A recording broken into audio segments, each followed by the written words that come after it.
बिस्मिल्लाहिर्रहमानिर्रहीम। जी दोस्तों, ये सीरतुल महदी किताब है जो मिर्ज़ा ग़ुलाम कादियानी के बेटे मिर्ज़ा बशीर ने अपने बाप की सीरत और किरदार के ऊपर इसको लिखा। ये मिर्ज़ा ग़ुलाम कादियानी की तस्वीर है जिसने नबूवत का दावा किया।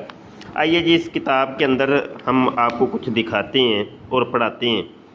ये सफ़ा नंबर 781 है और यहाँ पर अगर आप ये वाली रिवायत देखें 893, इसके अंदर ये है कि जनाब ये कादी यार मोहम्मद हज़रत अक़दस को नमाज में तकलीफ़ देते थे।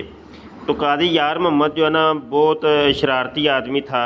ये मिर्ज़ा ग़ुलाम कादियानी का उम्मती था जो कि मिर्ज़ा ग़ुलाम कादियानी को नमाज के अंदर भी तंग करता था। ये वो ही है कि जिसने इस्लामी कुर्बानी लिखी थी और उसके अंदर लिखा था कि मिर्ज़ा ग़ुलाम कादियानी के ऊपर एक वक़्त ऐसा भी आया कि मिर्ज़ा कादियानी औरत बन गया और यल्लाश ने उसके साथ रजूलियत की ताकत का इज़हार किया और समझने वाले के लिए इशारे काफ़ी है। ये वो ही कादी यार मोहम्मद है। यहाँ पर एक सफ़ा और है, सफ़ा 784 के ऊपर अगर आप जाएँ तो यहाँ पे आप ये रिवायत देखें 903। इसके अंदर भी वो ही शख्स है कि जनाब जो नमाज के अंदर मिर्ज़ा ग़ुलाम कादियानी को तकलीफ़ देता था और मिर्ज़ा ग़ुलाम कादियानी उससे बचता ही रहता, भागता ही रहता कि यार ये जो है ना नमाज के अंदर मुझे तंग करता है।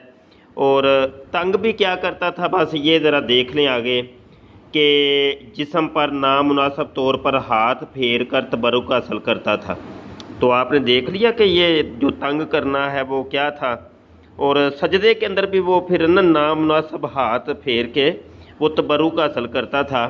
अब ये नहीं मुझे समझ आ रही कि ये नामुनासिब हाथ और मुनासिब हाथ, अब ये तो अब आप ही बताएंगे कि ये क्या माजरा के है। नामुनासिब हाथ फेर कर तबरुक हासिल करता था और सजदे के अंदर। होए होए, बड़ी औखी कहानी है भाई ये मिर्ज़ा जी की जो ज़िंदगी है बड़ी मुश्किल से गुज़री है। बस वो इन मुरीदों से बचते रहे हैं कि जो नामुनासिब हाथ फेर के तबरुक हासिल करते रहे हैं। तो पता नहीं कौन सी चीज़ तलाश करते थे ये कादी यार मोहम्मद साहब।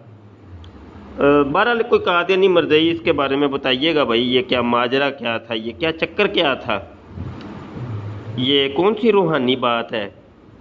ये रूहानी बात हमें भी ज़रा समझाएं।